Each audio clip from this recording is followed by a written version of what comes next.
এই বিএনপি গণতন্ত্রের জন্য আন্দোলন করেছে, যত ত্যাগ স্বীকার করেছে, যত নির্মমতার মুখোমুখি হয়েছে, নির্যাতনের মুখোমুখি হয়েছে, আমি অন্যদেরকে ছোট করছি না।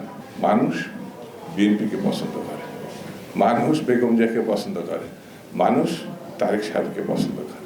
আল্লাহ হয়তো মেহেরবান, আগামী ভবিষ্যতের প্রধানমন্ত্রী তিনিই নির্ধারণ করে রেখেছেন,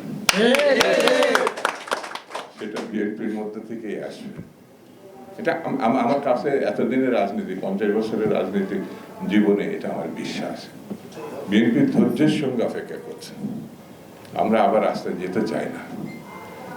আমরা ধৈর্যের সঙ্গে, আমাদের নেতা বলেছেন ধৈর্যের সঙ্গে আমাদের অপেক্ষা করতে হবে। আমরা ধৈর্যের সঙ্গে অপেক্ষা করছি। হাসিনার ডুবেছে হাসিনার কারণে।